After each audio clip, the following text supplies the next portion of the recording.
Okay, and we're getting started. Okay, so I can pull up the group just because you asked the information on who these players have played against so far. Right now we're just getting started off in the prologue.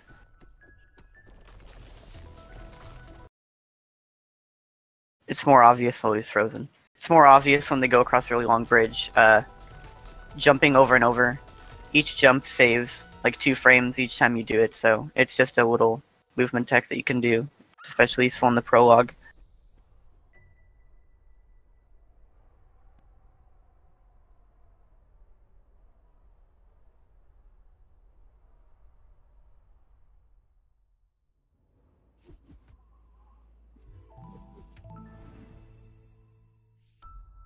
Okay.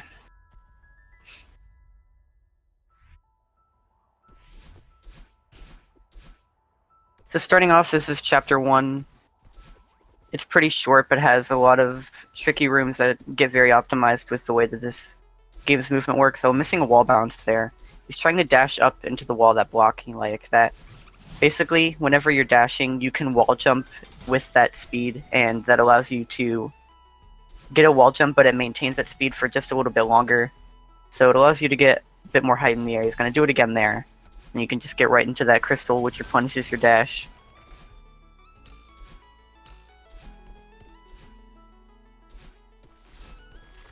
And there's dashing on its own. Other types like this right here, where he's like dashing but keeping the blue hair and kind of jumping across the floor, is a hyper or a dash jump. And basically what it accomplishes is letting you do the same thing except horizontal speed. So like that, you can use it to get across that gap easily.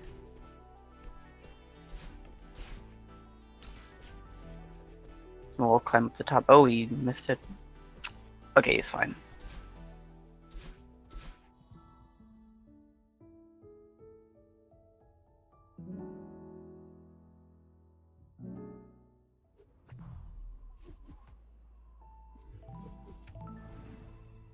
Going for a wall bounce there on Malk's screen. Yeah.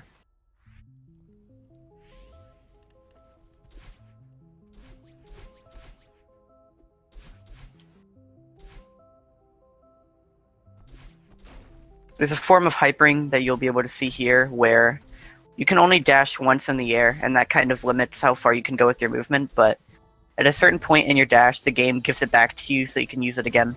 And you can actually dash on the ground and then wait out until that time happens in the jump. And there's a little bit of time where you can do both and still keep your speed. So it allows you to dash and hyper and get a lot of speed in the air, and also have another one so that you can get even further. And that's used for a lot of jumps, so it's kind of like a delayed hyper where they keep their speed but also get another dash back, so you can like see their hair turn red again. That's kind of a signal that you have it back.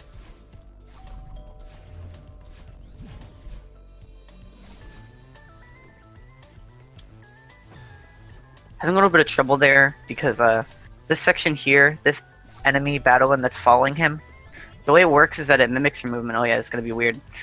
Barely getting around it.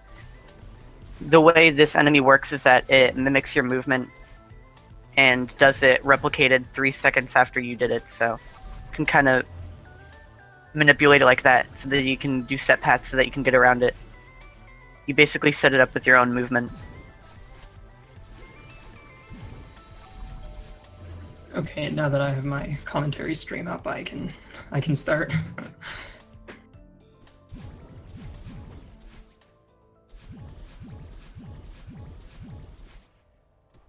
Those blocks that he's dashing through, dream blocks, are another good mechanic at this level that allows you to go through them, and when you get out from the other side, you can jump out of them, you get speed from it, and it replenishes your dash as well. A lot of things in this game just replenish your dash because it wants you to go fast, I guess. It's a good thing.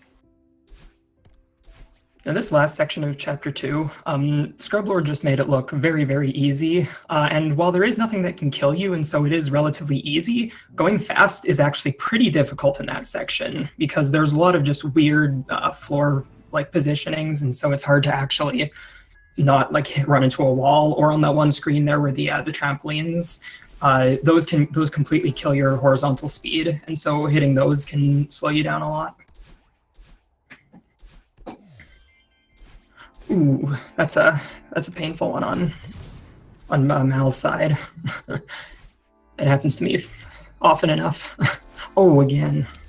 Yeah, that room right there is a little bit tricky. You have to get out and quickly enough so that the Battleons don't catch you there.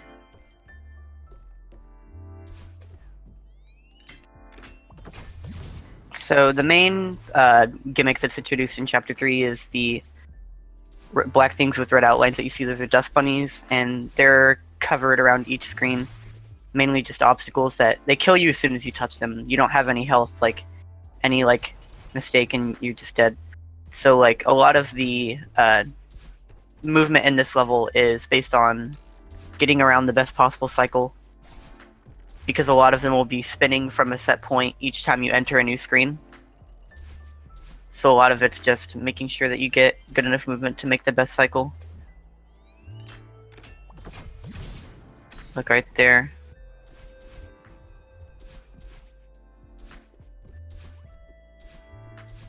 Right there on Mal's side, finishing up the second last section of Chapter 2, just entering the Awake section now.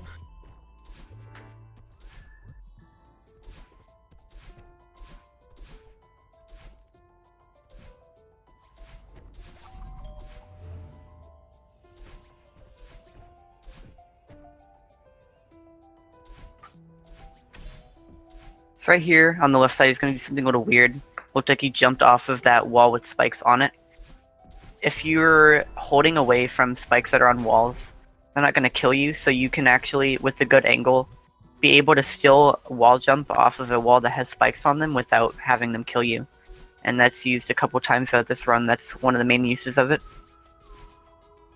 Yeah, because spikes are not programmed to actually damage you unless you're moving towards them, and that's so that you can pass through spikes, as there are a few instances. There's one in Chapter 3 where you pass right through spikes, and it's just so that that doesn't kill you, but you can abuse that in a few different areas.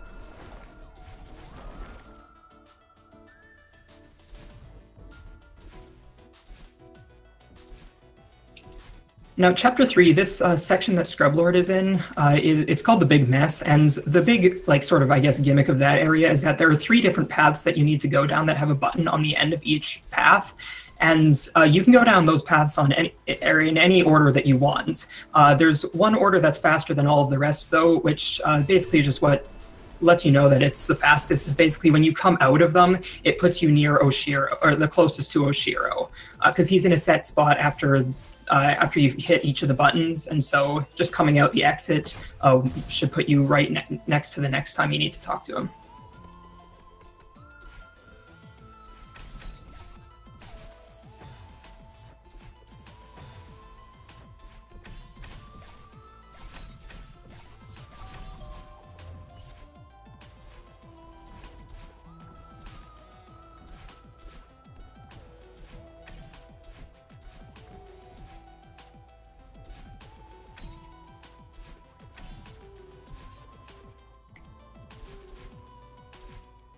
Scrublord's side, he's coming up to a pretty difficult room. Let's see how he does.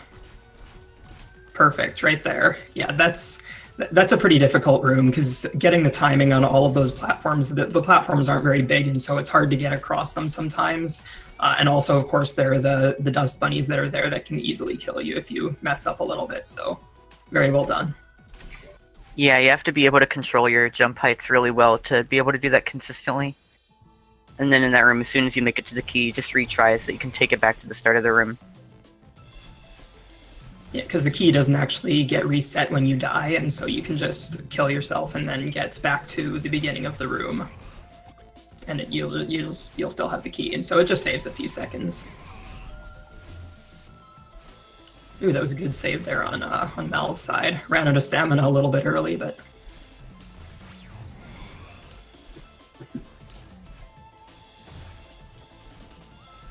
That must have been a mishap from there on Scrublord's side.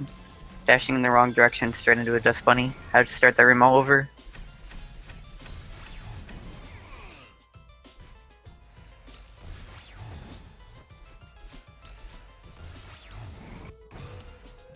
And now here things are getting a little weird, because I'm sure he has movement easies too. Whenever you die in this game, on a screen, the cycles are always set to be the same thing each time you enter them, but whenever you die in a room, after you respawn, it starts on a different cycle than it normally does. So there's normal cycles and then there's death cycles, and so if you ever mess up originally, then you have to start getting used to something a little different, and that applies a lot to the Yoshiro room to the very end.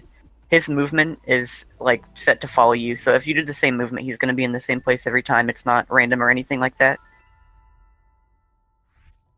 On Mal's side, he's just getting to the first button section right here.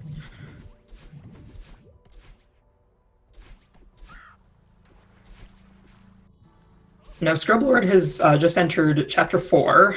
This chapter, as you can see in this screen, one of the main gimmicks is the wind right here. So the wind is basically just going to push you in whatever direction it's facing. In Chapter 4, you're only going to see either left or right wind movement. And it makes for some interesting strategies on some of the levels. Because when you do pretty much any technique, so like a hyper dash or a dash cancel or anything that gives you a lot of speed, the wind doesn't really pay attention to you at that point. And so you can do a hyper dash and get the full distance from it until you end, and then the wind will start affecting you. But with that, it becomes a lot, there are a lot of cool strategies that come with that. Right there also on Scrublord's side, you saw another corner spike jump. That should be the last one that we see in the run.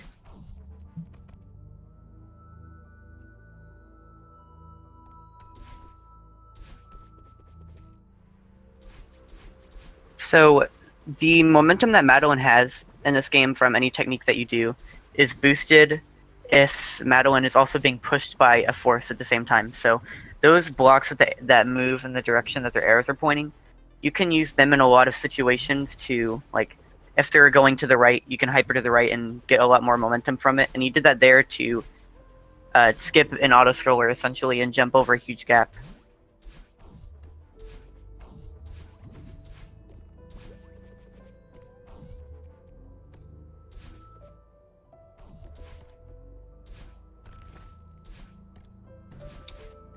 He has an opportunity to do it again at the end of this screen. Here he can skip over this little gap. Yeah, like that. It just saves a tiny bit of time, but that time is precious in a game this optimized.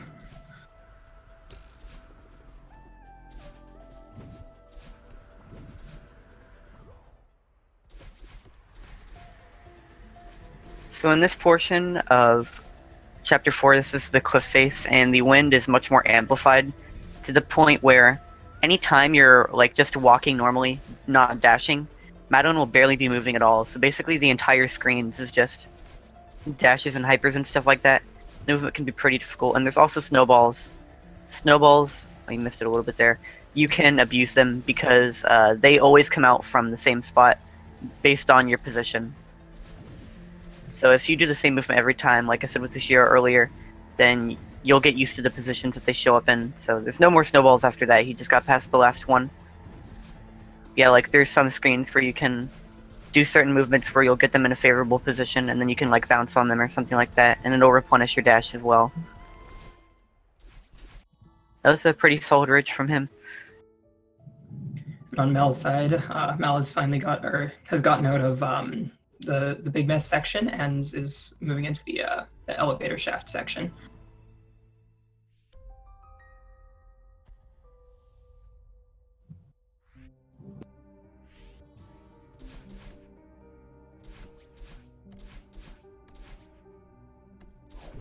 So you can see that momentum boosting again there. There's a lot of more uses of it in this chapter, because this is Chapter 5, the Temple, and one of the gimmicks of this level, other than these new bubbles, is these platforms that light up like green in the center. They're in a set spot and have a certain place that they move whenever you dash. Dashing activates them moving in like a set line. See a little bit of it more coming up soon. Yeah, whenever you dash, they activate, and so you can use that to stand on them while they're going in a set line and like have it boost you further. Like this one right here.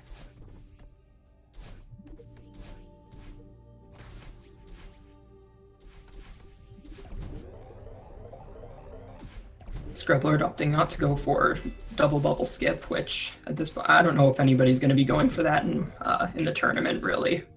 But there's a skip there where you can do a what's called a corner boost or a corner jump, where if you jump at or if you boost at a corner and then jump off of it, you get this like extra boost. And by doing that, you can actually like sort of skip having to go through 2 of the bubbles to get to the secret path through the first part of chapter 5. But it is it's very precise. So. So each portion of Temple kind of introduces its own new gimmicks, and this little cutscene introduces you to the next one right here. This is the enemy we call Seekers, and it's another type of enemy that follows you around based on your position, and that's kind of a little tutorial, I guess, of how they work. They're introducing them to you. They dash and they bounce off of things and stuff like that. And if you've seen any of the screens where you have to grab the little blue coin things, oh geez, flying way too fast there. The little blue coin things to open the end of a room. Not only can you grab the coins, but also these Seeker enemies can grab coins, and I'm sure he'll be using that a little bit here. You can manipulate the Seeker's position by moving yourself to have them grab one, like that. You went down a little bit, and made the Seeker dash right into that coin. And that's used a couple times throughout here. You can also, like most things in this game, bounce on him to replenish your dash. Because most things replenish your dash in this game. Yeah, there's another instance of it.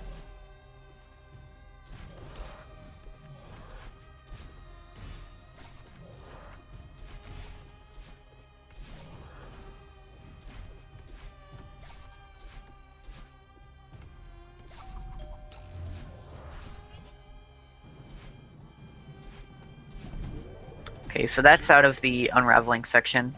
Now, right here, it's going to go a little bit darker. He's entering the search section, which is an area where you need to get 2 keys. You'll see him bouncing over them here. You have to go through little areas to collect those keys to get a bubble to fly through the screen. But if you get to this time, you can... Oh, he's not getting his dash back. If you get an extended hyper dash right there, or a dash jump right there, yeah, you can get enough height, and then if you get your dash back, you can just dash to the very end of that room. And that skips that entire section, which is a big time save. So it's really worth going for, even if it takes a couple tries, because that's going to take a really long time to do.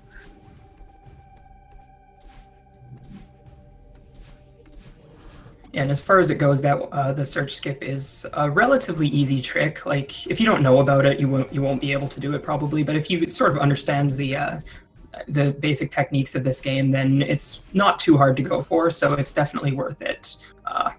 That should be like one of the first skips to learn, I would say. So now this is the rescue or Theo portion, where you find Theo stuck in this little crystal here. And he doesn't replenish your dash or anything like that, but all the speed that you... If you're holding down the grab button, then you can fly into him and grab him while maintaining all the speed that you flew into him with. So most of the time, you'll be dashing into Theo, and then just like bunny hopping to keep going fast. You can use that block right there to boost yourself, like I mentioned earlier. And Mal has moved into Chapter 4 now. You can also, like, throw him in front of you and dash into him in the air.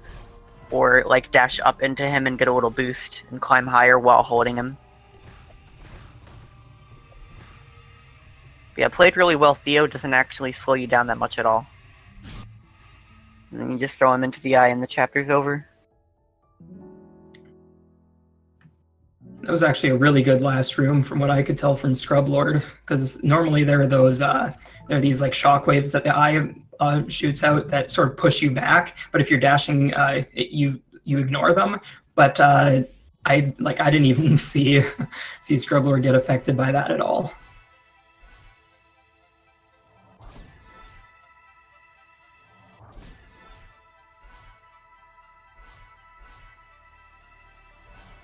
Yeah, there are a lot of things like the wind and Ridge or Chapter 4, and the shockwaves at the end of that room. I was trying to get a wall bounce there. That's a pretty hard one to get. It skips that section of having to take a block up to the top. Yeah, overall, I think that's they call it lake skip. I think it saves probably around like 5 seconds. thereabouts. But given how precise it is, it's not always the best idea to go for it, and as you saw, Scrublord failed it once, so it didn't quite save that full amount of time. But I would say it still saved time, so definitely still a good idea to go for it. Yeah, as I was saying, like, the things that slow you down in this game, like the wind and ridge and the shockwaves in that room, generally, your dash will not get slowed down by that, because dashing is just really, really good.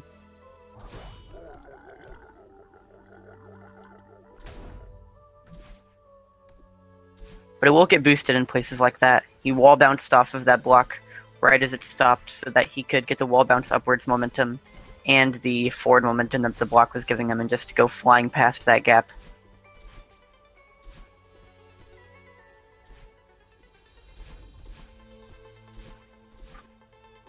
Oh, another thing that he's doing that I forgot to mention, each time you go through a screen, there's a little pause that shows the next screen and then you start moving again. You can keep your speed through those screen transitions, and it happens a lot. But another thing about the screen transitions is that every time you enter a new screen, you replenish your dash. The useful trick that he's been using a lot here and there is entering a new screen with a lot of speed, like dashing into it, like hypering into it, and then you can just like buffer a jump, and then you'll keep all the speed that you went into that screen with, but because it replenishes your dash, you basically get an extended hyper for free, because it's going to replenish your dash going into it. And that happens a lot in Reflection, Chapter 6 in particular. You might have seen on Scrublord's side, it was a few screens ago at this point, but these bumpers right here, if you are holding into them and then hit them, and then on the same frame that you hit them start moving the other way, you can actually get this extra big like boost in the other direction, and Scrublord actually used that to skip one of the bumpers in one of the rooms earlier. But it's a pretty precise maneuver, and it's kind of hard. Yeah, it's kind of hard to do as a result. So. And right here, also on Scrublord's side, those right there are some developer-intended skips. And the thing about those ones is that if you go through the room with the skips there, you actually forego a checkpoint that happens kind of halfway through the room. And so if you die in it, it's actually quite punishing. Yeah, good job to Scrublord for not dying there. Also pay attention right here. This is the fastest speed we get in the game. I always love that. We call that the battle and boost.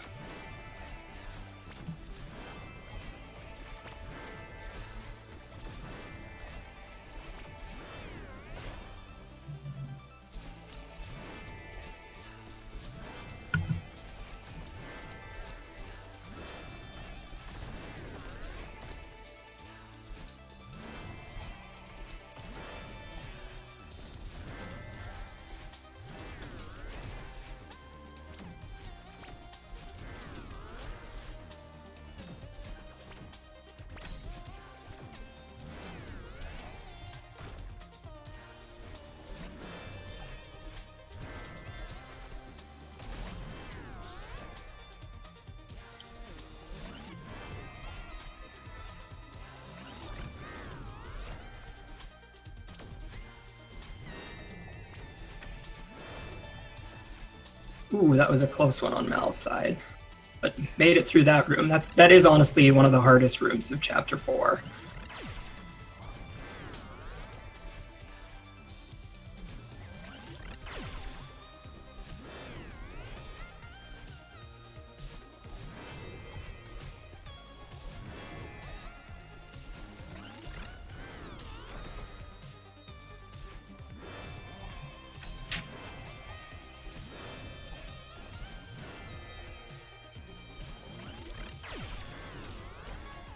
Alright, and with that, Scrublord is in the just entering the second section of the battle and fights.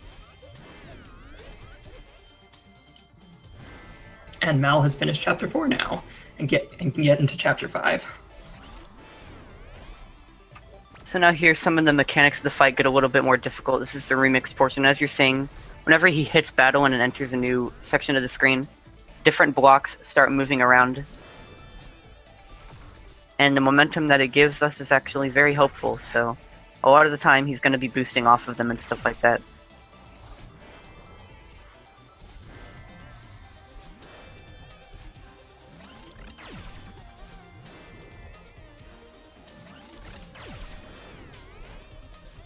right here, this is the last room of the battle and fight in Chapter 6. Ooh, an early death there, but so long as Scrublord knows what the death cycle is like in this room, then it shouldn't be too much of a problem. And with that, the battle and fight is done. That last room is a little bit risky, because if you do dilate into it because of how long that room is, I think it's the longest room in Chapter 6, it's very punishing. Yeah, now the mechanic of the final chapter is introduced. He leveled up, and now, yes, he is dashing twice in the air. He has different colored hair. He's sort of made peace. She's sort of made peace with Madeline, and so now Madeline and Madeline are working together, and so red hair and purple hair makes pink hair, I guess, and now they're each dashing. So you have 2 dashes. And so this final chapter is split up into a bunch of different portions with little segments representing each different one. So this is the Chapter 6 segment. The reason the first segment is Chapter 6 is because, like, that chapter that he was just in reflection is at the bottom of the mountain compared to all of the other stuff that he's done. So it's this, and then the other 5 chapters that he did leading up to that, and then the summit itself. So it has gimmicks of each of the chapters, so this is like the reflection spikes and stuff like that. And then in the last screen of each of the portions, there's a little section where Madeline throws you up to the top, like here. And you have to just keep grabbing her until she gets to the top, and then you enter the next section. So now he's entering the Chapter 1 portion.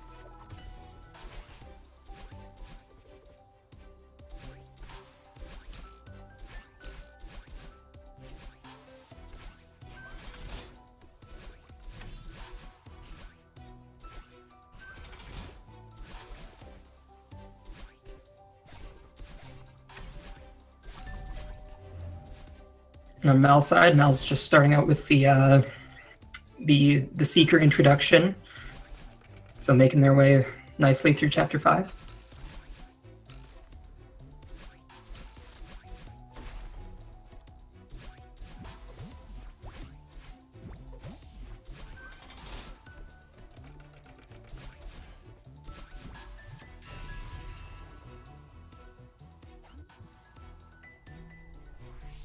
Alright, now I'm curious to see if Scrublord goes for this. Ooh. It looked like he tried to. I'm not sure. Yeah, I personally don't do it in the first room. There are some better chances to go for it in the next room. We'll see. Well, what we're talking about is, like we said, that you can jump out of the dream blocks as you come out of them for extra height. You can also, in that same window, hyper dash out of them, which is a very difficult thing to pull off, but it's also pretty fast. And it's not quite the same timing. Yeah, right there you see, yeah, right here, Scrublord's using it a lot in that screen. And it just is used to save just a tiny bit of time here and there, but it adds up over the course of the level. But yeah, it is very difficult, and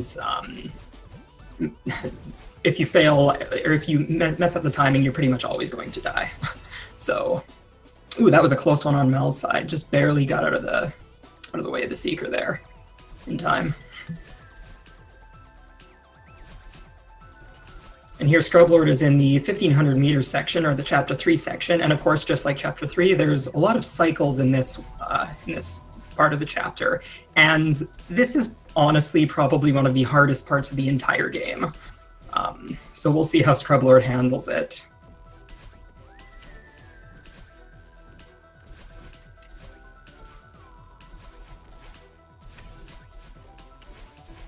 And nails that room. That room is very difficult. Honestly, I would probably say that's the hardest room in the entire game. Ooh, but dies right in the room after. Yeah, see, resetting that room there, because the death cycle is honestly pretty slow in there. It's none of the death cycle in that room doesn't really line up very nicely with anything that you can do, so sometimes just resetting that room will make it a little bit easier and faster.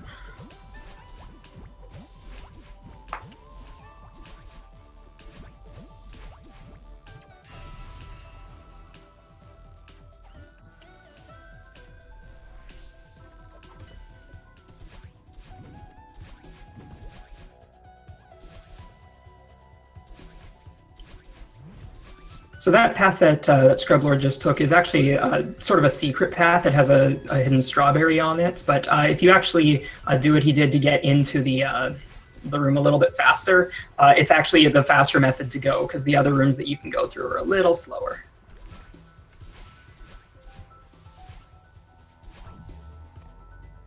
So he should be going for an auto-score skip right here. He's going to use some momentum to block. Right as he reaches through that gap, you have just enough distance to make it to the very end right there, and then you can wall bounce to the top. And that saves time over the normal method of just riding it to the end, because obviously the block is going way slower than he can. So I think he's going to go for it again here.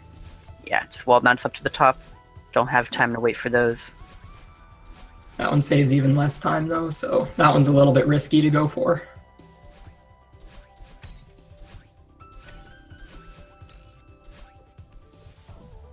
And Mal has moved on to the escort section.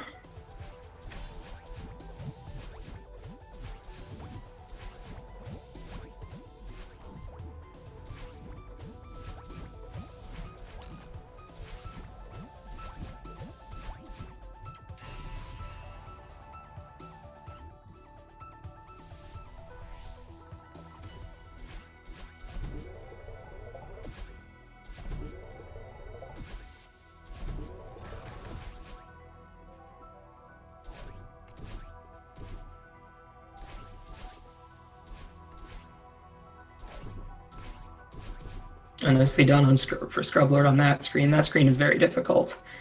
And now right here, by doing two, I guess they're spike jumps or corner jumps there, you can actually skip having to go all the way down and use the bubble going up, which it saves a little bit, or actually a fair amount of time. But it is a little bit risky to go for because, of course, you're literally right next to spikes, and so holding jump for too long can kill you.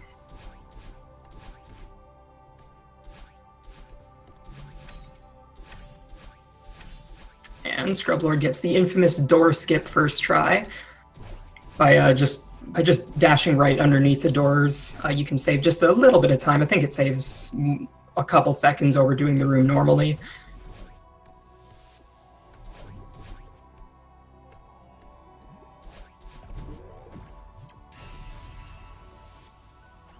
So now that he's finished with that, he's entering the final portion of the summit, the 3,000 meters section. So this is the one part of it that's unique to itself. This has wind sort of similar to the ridge section, and there's a section of it in each direction. So right now he's entering the downdraft, which is downwards pointing wind, which makes you fall faster, makes it harder to go upwards, which is unique because, like we said, the wind and ridge only goes left and right. So a little bit part of this is different. Right after this, there's the updraft section where you get more height from stuff. And also with that, Mal has finished Chapter 5. Very well done.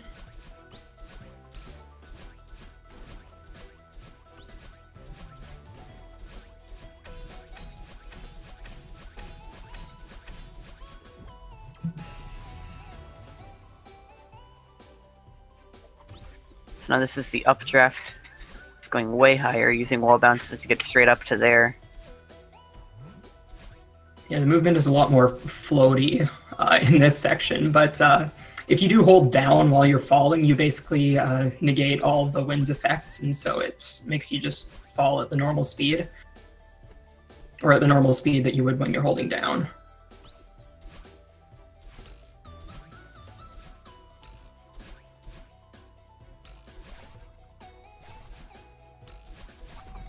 You can see Mal going for the intended strategy for the lake room, which is definitely a good idea. The lake skip method I mentioned earlier is quite difficult. You only have, I think, 2 or 3 pixels to make it work, and that's after a wall bounce, and it's pretty difficult. So even I don't go for that one.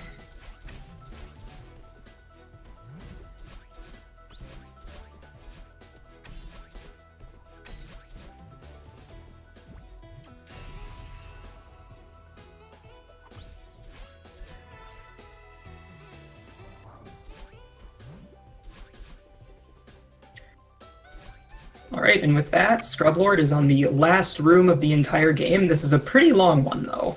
And it has some of the longest flags of the entirety of this this level. I think there's one room that has some longer flags, but some of the flags here, like this flag here, is pretty long and difficult. But Scrublord nails it.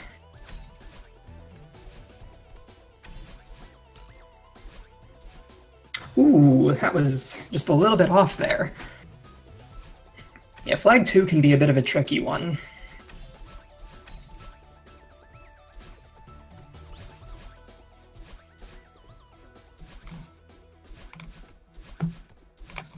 Yeah, he's approaching the summit now. This is going to be time when he skips his cutscene. This is looking like a pretty good time, too. And actually, if I'm not mistaken, is that a PB for Scrublord?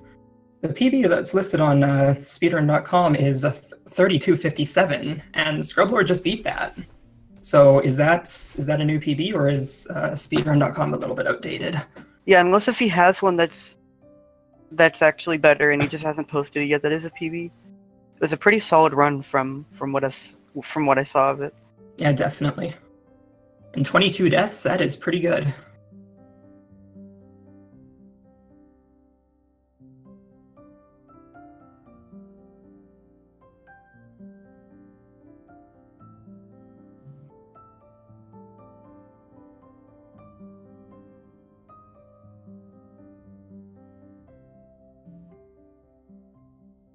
Right there on Mal's side, you can actually just skip past that one little block there by just dashing right underneath it. You do have enough space if you do a downright dash.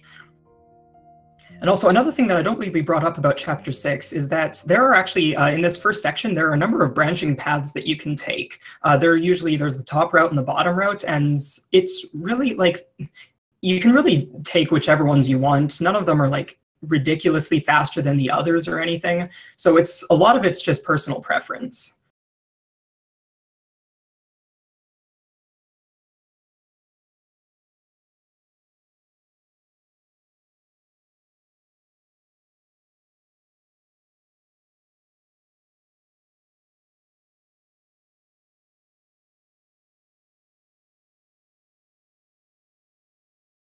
And another thing that I don't believe we mentioned about feathers is that you can control them in multiple different ways, actually. You can control them with a D-pad or a keyboard or something like that, but it's actually faster to control it with a control stick or an analog stick because the feathers are controlled with like 360-degree movement, and so you can actually take like tighter turns with that. And so it just saves a little bit of time, but of course, depending on what method you're playing on, if you're playing with keyboard, you don't really have that option. And even as it stands, switching between D-pad and an analog stick is kind of annoying, so... Oh, and Mal went for the entire intended skip there. Good job there.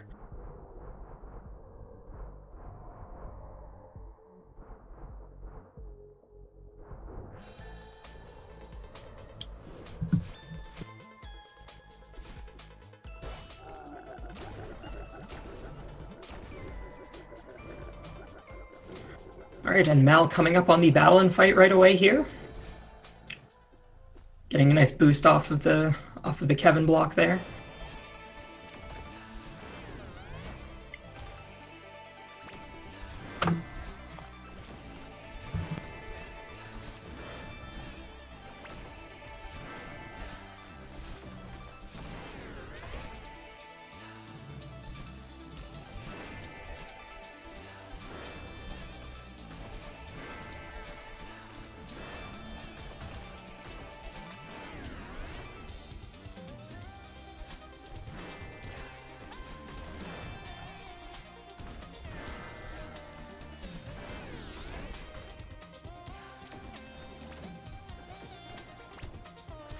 Ooh, that was a close one.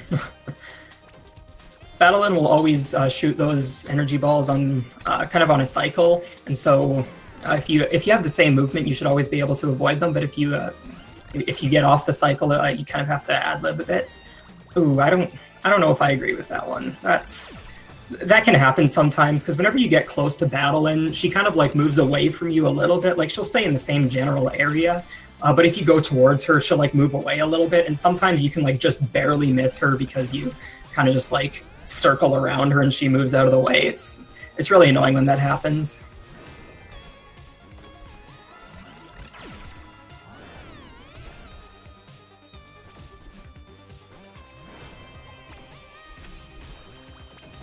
Oh, again, that happening. It's a little unfortunate.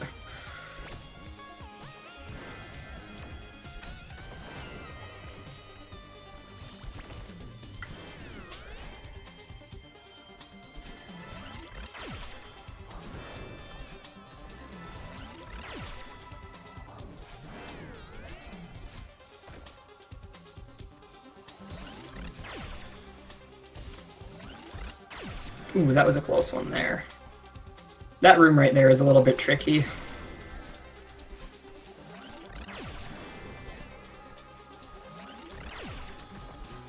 Ooh, that's...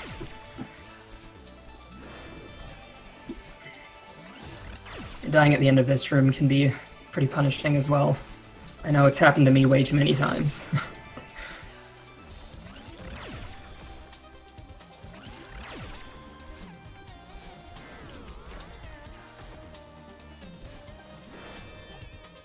I took it a little bit more patiently at the end, the second time around.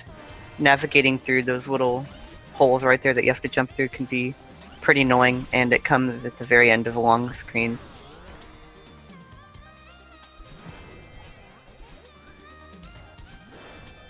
Alright, and that is the halfway point of the fight, or I think it's a little past halfway, but close enough. Yeah, generally the second remix part can go pretty fast.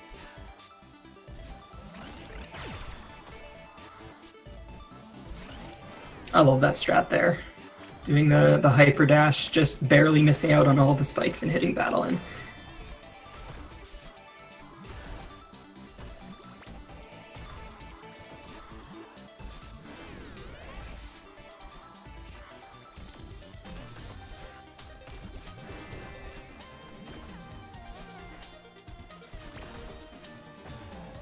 Ooh, that was I think he tried to wall bounce off of the top of that. I'm not sure if he can make that or not, but he looked pretty close. I think you can if you wall bounce off the bottom, so I think Mel was just a little bit late on the jump there. Having a little trouble with this room. This room is another one of the more annoying rooms. I know in one of my tournament races I died in this room like 5 or 6 times.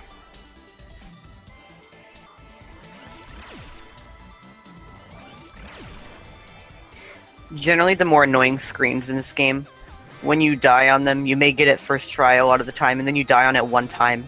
And then after the first death, you immediately followed by 4 more deaths. Like, things just add up really fast.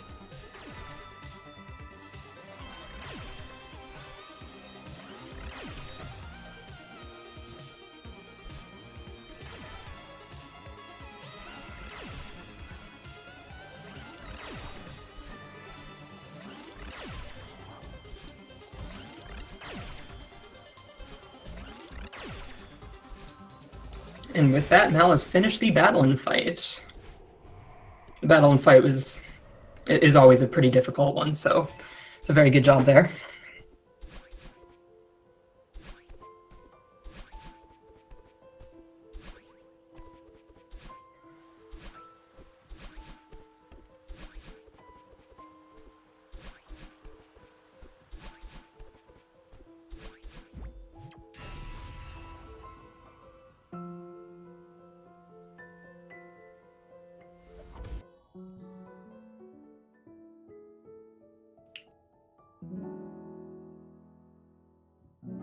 So I'm not sure exactly what his PB is. It may be updated from what it is on speedrun.com.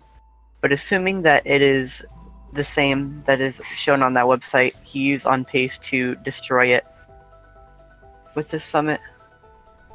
Oh wow, yeah, that's yeah, he's like quite a ways ahead. if what is his PB on speedrun.com is to be believed, which it very well may not be, but yeah, like I noted, he's playing well enough compared to his PB. I wouldn't be surprised if he's already had another one that he just hasn't uploaded. Yeah, for sure.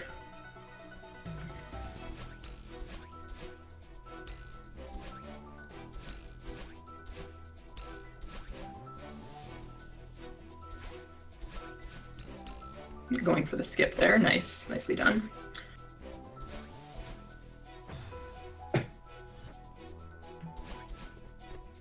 Yeah, I don't know if you've already mentioned it, Flarebear, but just there are a ton of rooms where you can do stuff like that, where there are just little skips here and there and everywhere, really, and it makes running this game really cool.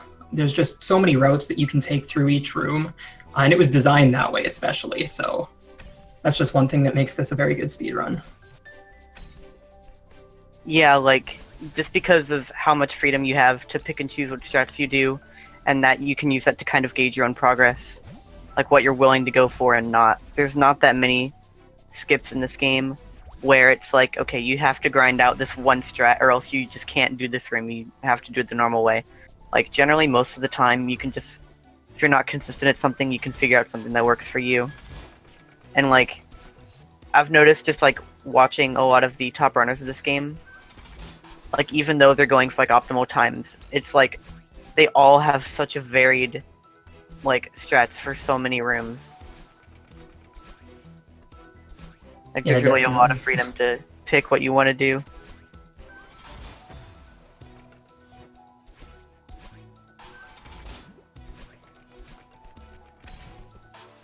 Oh, looks like Mal was going for the skip there, but then just barely hit the ceiling there, so had to save that, but nicely done. Yeah, sometimes making little mistakes can trip you up a lot, but if you have the instincts to do it, sometimes you can save it, and Mal has definitely done that on a number of instances I've seen.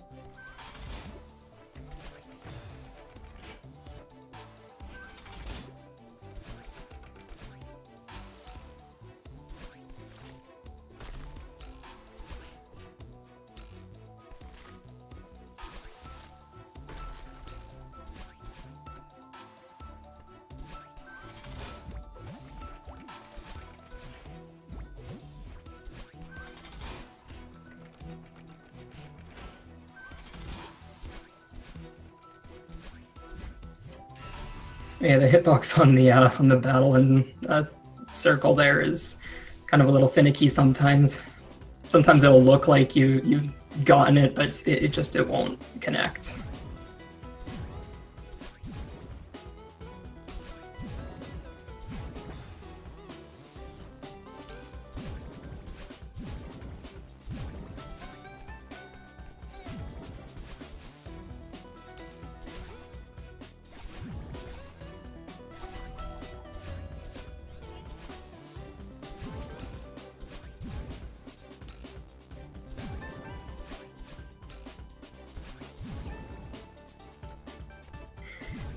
Oh, and one thing I don't believe we've mentioned is right here, Mal is taking this room right here. This is actually, just like I mentioned in the 2,000 meter when Scrublord went through it, that section that Mal just went through is actually like a secret section sort of thing that has a bunch of secrets along it, and so it just ends up being a little bit faster to go through that way.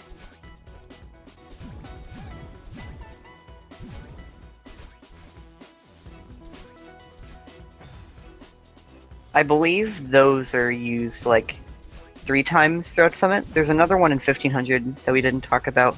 Oh, right. I did forget about that one. There's so many berries in this chapter, like, playing through it casually, there's a lot of, like, sidetracking and collecting for you to do in this level. So, a lot of the time, there's a lot of secret paths in the level that aren't like the intended route, but actually end up just being more useful. And the thing about the one that's in 1500 meters here is that there's actually like a bit of a sort of hidden shortcut within the shortcut sort of thing, where there's actually like a wall that isn't actually real and you can just pass right through it. Whereas all the other shortcuts you had, like there was just, you could see where to go and it just met back up with the path at some point.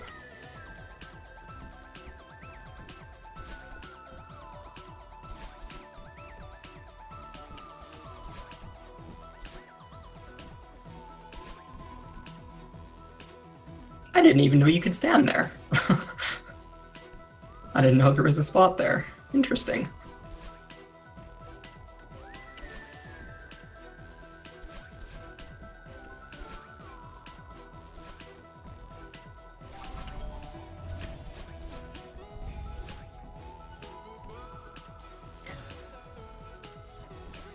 Yeah, this room right here is, again, one of the hardest rooms in the entire game, so it's a little unfortunate to see a death there, but yeah, it's going to happen sometimes. But only one death is still pretty good.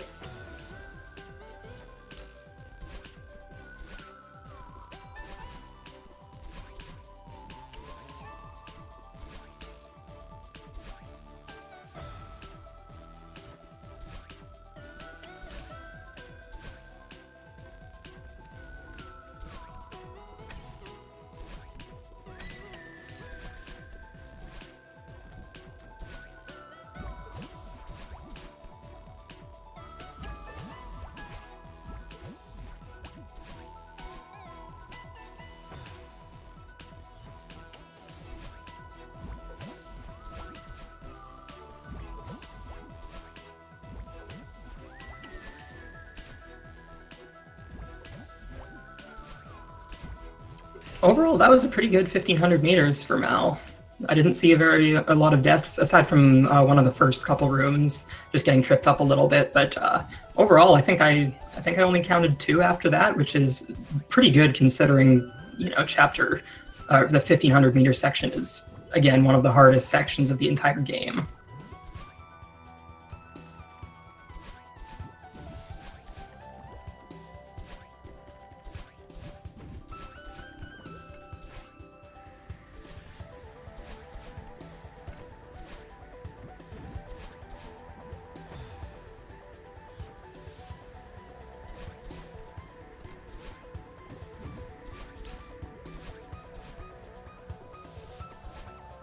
All right, and the 2,000 meter section is also pretty difficult with all of the wind sections here and the snowballs, so we'll see how this goes.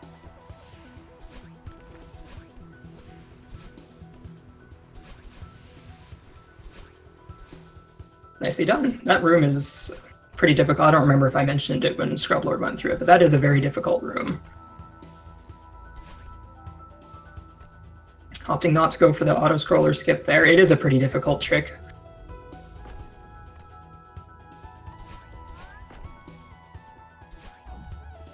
I mean, it's not even just, the auto-scroller skip isn't even just, you know, getting the hyper dash off of the block and then grabbing onto the other block, because if you do that, you also have to go and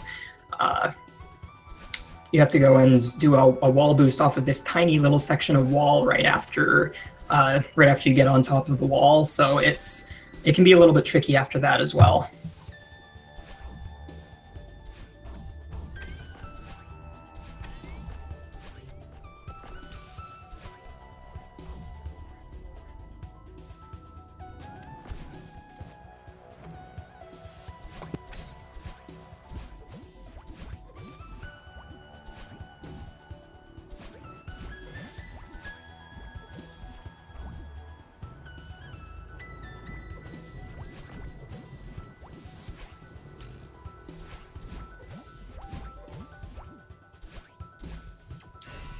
And with that, Mal has finished the 2,000 meter section, moving on to 2,500.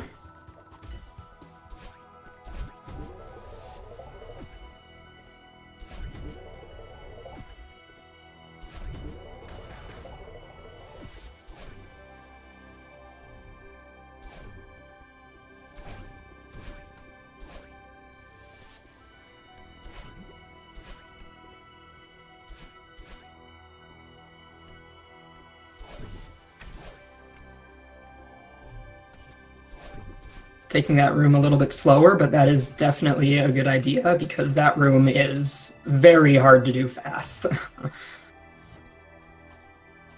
That's one of those rooms Flarebear was mentioning earlier, how there aren't a lot of rooms where, you know, you can't really do, or if there's like a faster strat, there's usually a slower strat that's still pretty close to the same time and it's a little easier. That room, I would say, is one of the exceptions to that.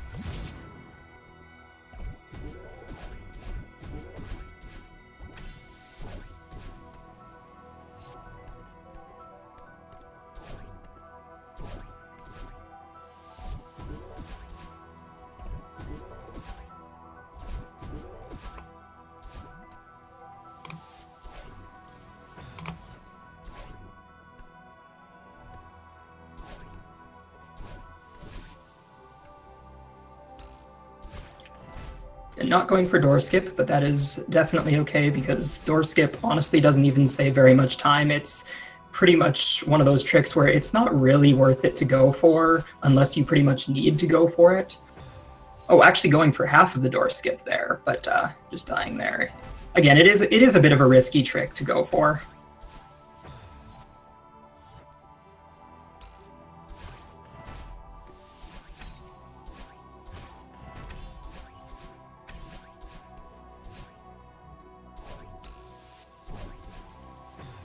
Ooh, just barely getting under that block.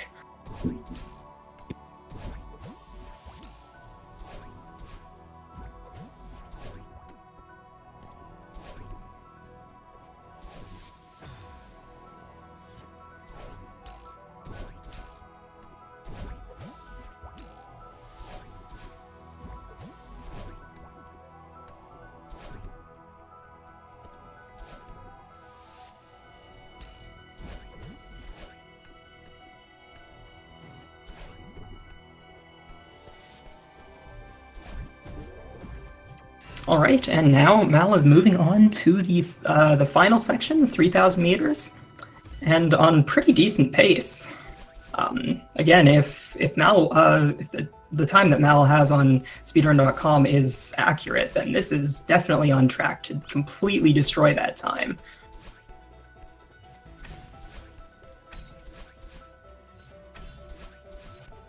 Ooh, a nice save there. Dashing into the ceiling can sometimes happen there, and that, depending on what flag you're on, that can send you to your death, but right there, Mal managed to save it, so nice work there.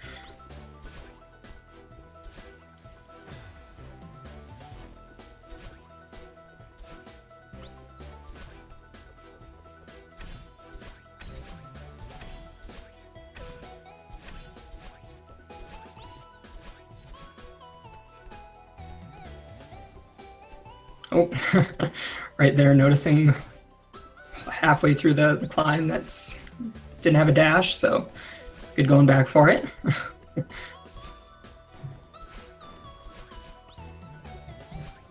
Yeah, that can happen sometimes where you'll think you'll have an extra dash, but then all of a sudden it won't be there, and that's another one that usually will result in a death, but it did not in this case.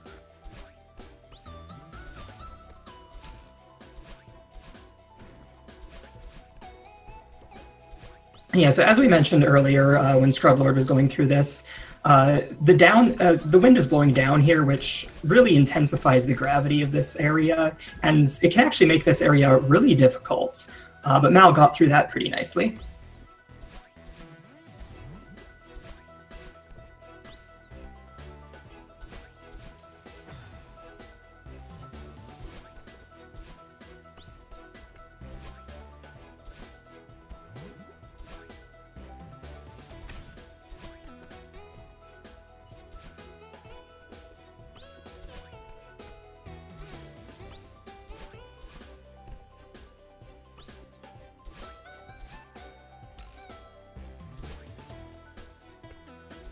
This screen right here has, I think, probably the longest flags, specifically flags 13 and 14, which, or 14 and 13, which unfortunately there was a death there. But yeah, they are some of the longest flags of the entire level, and so a death is pretty costly on them, which is unfortunate.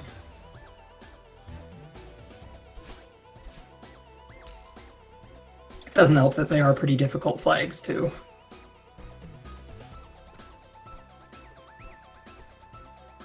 Making it past flag 14, nice work.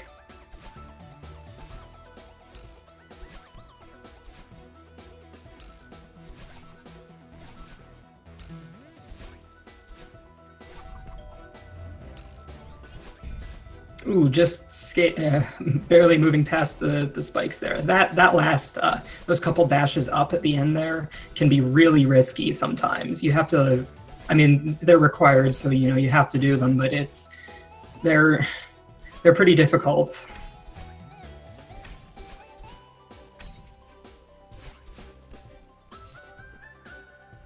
Oh, that hurts. That's just barely missing the platform there.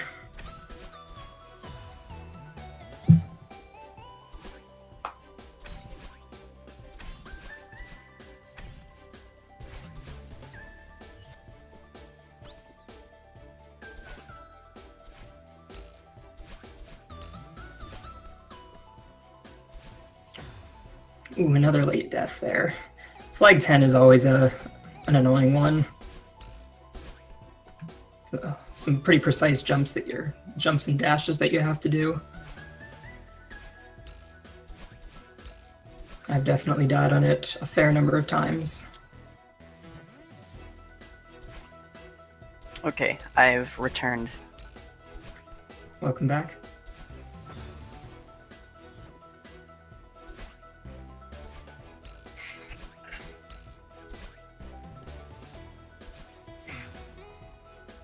Having a lot of trouble here with flag 10. Again, it is a difficult flag. Hey, finally, nice. Yeah, it took him a decent bit. Sub-hour is still, I think, possible, but he's gonna have to play well. Yeah, he's gonna have to play well for the last part. Oh, good thing Mel got flag 8 there. Flag 8 is one that some people will skip because you don't actually need. You don't technically really need to get any of these. Ooh, a nice save there with doing the neutral wall jumps.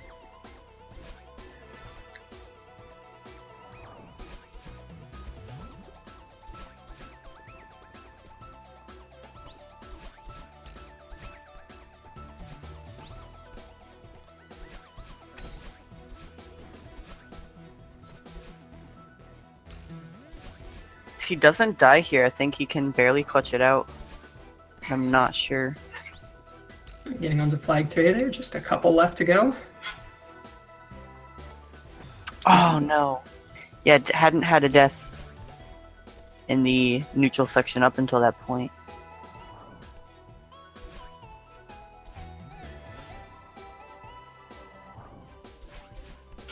There we go, only one death there, that's still pretty good. Flag 3 is one of the harder flags of chapter 3000 meter. Ooh. And flag 2 has that last jump there, or that, I guess that's not the last jump, but the dash up there at the end.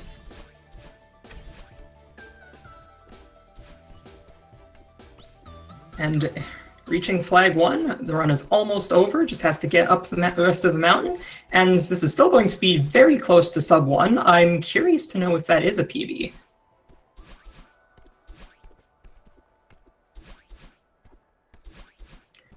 And finishes with a time of 1 hour and 34 seconds. Well done.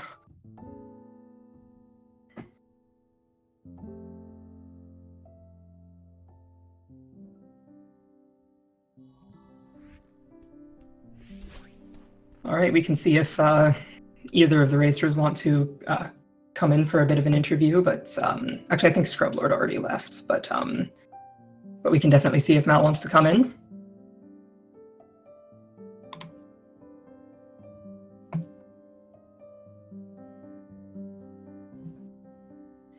This is still going to be very close to sub 1. I'm curious to know if that is a PB.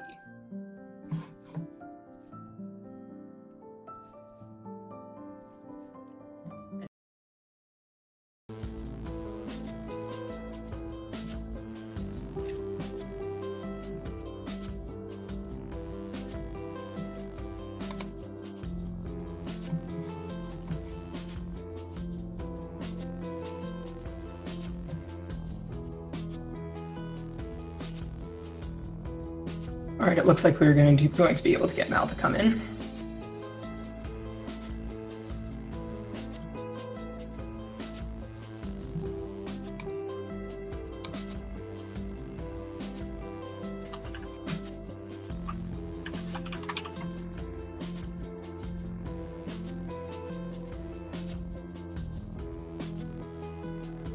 Hey, what's up?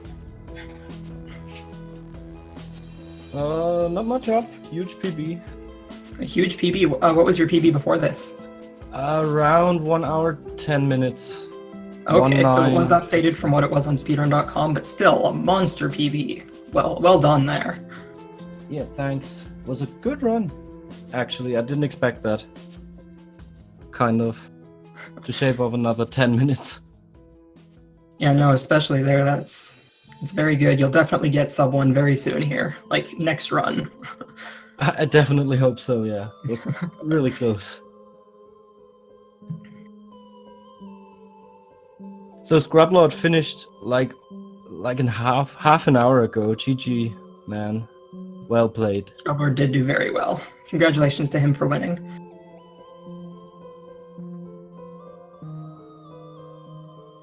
Yeah, no, you still did very well, Mal. I hope it's okay that I called you Mal the whole run. Yeah, of course. No problem, dude. All right, sounds good. Yeah. Ooh. My hands got a little sweaty in the end. The beginning was also a little rough, but for most of the game I played better than expected. Holy cow. Yeah, for generally, sure. Generally, the very beginning and end of the run, when you're playing in like a tournament setting, can be the harder part to get used to. Yeah, definitely. But no, you definitely played very well for the end game there. Yeah, that's how group stages has been kind of going. There's been a lot of races where, even if the races weren't close, both of them played really well for their skill level. Like, both of you guys, I think someone said Scrublord may have a better time, but I'm not sure. But assuming it was a PBs for each player, which, like I said, it's group stages. So not all of them are close, but generally everyone's been outplaying themselves really well this tournament so far, which is good to see. Yeah, like I'd say probably a good, 70% at least of the races have had at least one person PB in it, and that's just insane. Yeah, it's really good for the speedrun community overall. Yeah, definitely. And even it's not even just, newer runners just getting into the game with the tournament. Also, the higher up players have been PBing. And it's really cool to see.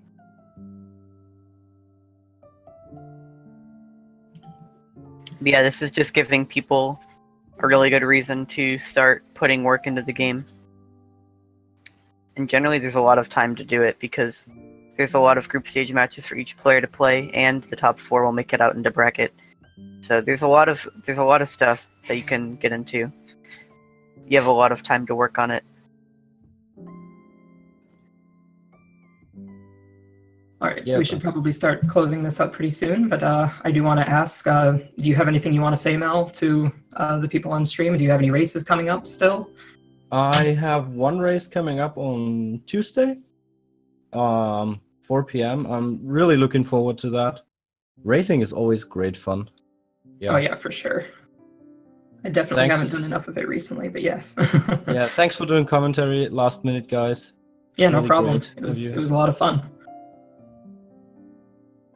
I bet you did a great job. Yeah, and that's good job it again on the me. race. Oh, what was that, sorry? That's it from me. I have nothing else to add. Oh, all right. Well, great job on the race. Really good PB. And again, although he's not here, good job to Scrublord on winning the race and getting a very good time. And not sure if there's another speed game channel that has something going on. I think I saw one of them did. And I'm not sure if there's something that's going on this one right after this, but the speed gaming staff will for sure have you let you know when it's going to happen. But yeah, there is definitely some more stuff coming up soon on these channels. So. All right, the next race that's coming up, actually, I'm being told here, is a link to the past randomizer, Spring 2018 tournaments. We have Zero Rush versus ALG Andy. So look forward to that.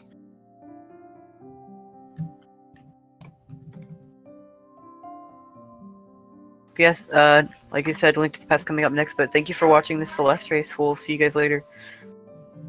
Yeah, have a good one, everyone. And thanks for watching.